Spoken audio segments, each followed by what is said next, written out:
Gervonta Davis is one of the most exciting boxers in the world, known for his explosive knockouts and undefeated record with 30 wins and 28 of them by knockout. Tank has built a reputation as a fierce fighter in the lightweight division, but even with all his success, Gervonta seems to be facing battles outside the ring that are just as challenging. Recently he made two shocking announcements: he plans to retire in 2025, and he is officially split from his longtime advisor Leonard Ellerbe. In my opinion, Tank is the best fighter in the entire world. He's another terrific guy. This news has left fans and experts wondering what's really going on in Tank's life. For over a decade, Leonard Ellerbe was a key figure in Gervonta's career. The two started working together in 2015 under Mayweather Promotions, and Ellerbe was seen as a who helped guide Tank to superstardom. However, their partnership took a hit when Gervonta publicly broke ties with Floyd Mayweather, and now it seems Ellerbe has also been left behind. At a recent press conference to promote his fight against Lamont Roach Jr. scheduled for March 1 at the Barclays Center in Brooklyn, Tank arrived without Ellerbe. This absence confirmed rumors that the two had parted ways. Boxing insider Rick Glazer even posted on X saying, according to several sources, Leonard Ellerbe has been fired by Tank Davis and is no longer affiliated with Tank. This is definitely a step in the right direction for Tank. While some fans see this as a bold move, others questioned whether Tank was ready to handle the pressures of his career without Ellerbe's guidance. When did you see that in Tank? Even the possibility of him becoming like a mega star that he is now. Was there a fighter, a moment you're like, damn, he's that guy? The pause fight. Yeah, I was going to say that's kind of one that sticks out of my mind too, cause nobody's kick for Jay's ass like Tank. Yeah, no, that was an incredible performance. And to be so young. DV spoke openly about why he's making such drastic changes in his life. In an interview with Boxing Scene, he explained his decision to retire and step away from the fast-paced life he's been living. I've been living at a fast pace for so long, it's time for me to slow down and get better in other areas beyond boxing. If I can take this break and improve as a person, as a father, as a brother, in everything, fix myself as a whole, I should do it. I see the person I can become, but this prevents me from achieving it. You think we see him at 130? No, I don't think you see him at 130, cause I don't think there's any at the moment. I don't think there's a reason to go there and do anything. These words show a side of Gervonta that fans rarely see, a man who is looking inward and trying to figure out what truly matters to him. While Ellerbe is no longer in the picture, Tank is not completely on his own. He has reconnected with Calvin Ford, his longtime trainer, who has been a father figure to him since the early days of his boxing career. Ford has always been in Tank's corner both in and out of the ring, and their bond seems stronger than ever. Some fans believe that returning to his roots with Ford might be exactly what Gervonta needs to stay grounded. Ford, known for his tough love approach, has a way of pushing Tank to his limits while also keeping him focused. Roger never got trained the year when Floyd was fighter the year his dad never got trained in the year. So I've been openly expressing that and I think it's time that Calvin gets this just to. The upcoming fight against Lamont Roach Jr. is being billed as one of Tank's last big moments in the ring before his planned retirement, with the Barclays Center hosting the event. Fans are expecting an explosive performance. However, the question remains, can Tank stay focused amidst all these changes? Rick Glazer's post hinted that Tank might even be considering leaving his current promoter PBC after cutting ties with Ellerbe. If true, this would mark another major shift in his career, further proving that Gervonta is determined to take full control of his life and legacy. So Ellerbe and the retirement announcement have sparked heated debates in the boxing community. Some fans believe that Gervonta is making the right moves to prioritize his personal growth. Others worry that losing a seasoned advisor like Ellerbe could hurt his career in the long run. GTD, now I saw you have the GTD shirt. L is what the win T men that you wanted, one fan commented online, saying Tank is doing what's best for him.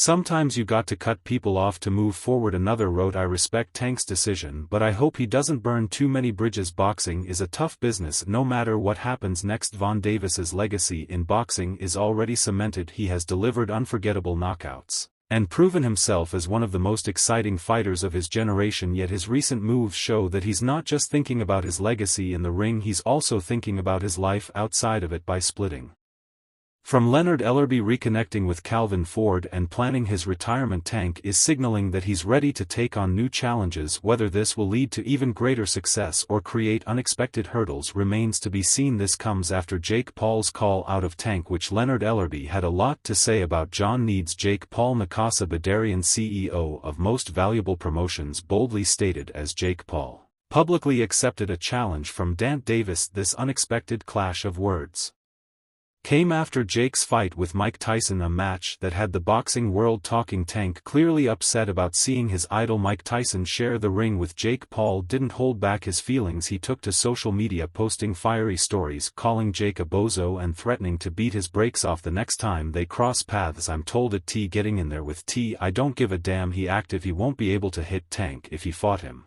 If he fight Tank like he fought Mike Tyson, he going to get knocked out straight up. Okay, I think T knock him out. Also away in a move that caught everyone off guard. Jake Paul, also known as El Gallo, accepted the challenge during the post-match press conference with a confident demeanor. Jake said, "Let's run it, like I'll be super down," signaling he was open to the fight. Fans were quick to latch on to the idea, imagining the possibilities of a matchup between the lightweight champion Dant Davis and the much larger Jake Paul. However, since this heated exchange, neither fighter has made any further comments about the potential fight. Jake Paul appears content celebrating his victory, while Gervonta Davis remains focused on his next official challenge against Lamont Roach Jr. You were an interested observer on the Netflix event Paul vs. Tyson. Why would he even whining to fight him? And who told Mike Tyson to fight anyway? Is Jake Paul someone you'd want to take on at one point? Yeah, tell him, this my call out. Jake Paul, what up Jake Paul. Leonard Ellerbe, the former CEO of Mayweather Promotions and someone deeply involved in Dant's career, weighed in on the budding rivalry, speaking to Fight Hype after a press conference for an upcoming PBC event. LB didn't mince words. He dismissed the chances of the fight happening with one blunt statement: "We know Jake Paul would never get in a ring with Tank Davis." Herb's comment seemed to shut down the possibility of the match, but he made it clear that his words were not meant to discredit Jake Paul. Instead, El praised Jake for his accomplishments over the last few years. "Yeah, I mean, I'll be down. Let's run it, like I be super down." Gervonta needs Jake Paul. Let's be clear, right? Is there a height limit in boxing? He acknowledged Jake's ability to secure significant paydays and his business savvy. "I got nothing but respect for what he's been doing." Lubay said he's been getting to that bag consistently, and you got to admire that. Jake Paul's recent fight against Mike Tyson reportedly earned him a career-high $40 million. It's a figure that solidifies Jake's place as a legitimate money maker in the sport. Even if some question his boxing skills, Jake Paul has made no secret of his ambitions in boxing. He's gone so far as to call out Canelo Alvarez, claiming he could offer Canelo a bigger payday than any other fighter. This boldness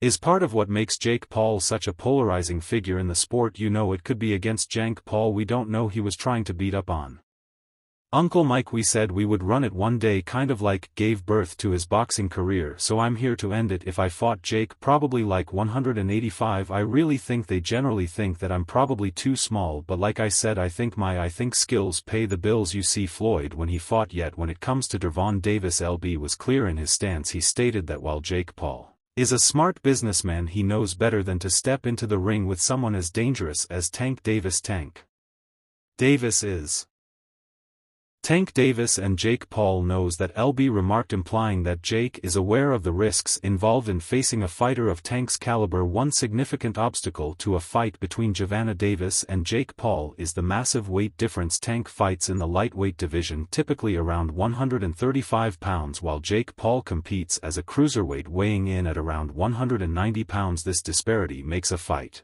between the two logistically challenging, even if they agreed on a catch weight. The physical differences could heavily influence the outcome, making the fight less competitive and more of a spectacle. You put 800,000 to your 830. I know that Metis put out different numbers, but you had a different number from a lot of people. Yeah, like I know the actual numbers in the business, and they put out 1 million plus pay-per-view buys for Ryan versus Tank, but that's not the truth. It was 800,000, granted at a higher price point, so obviously that plays a factor, but still, when we're going numbers from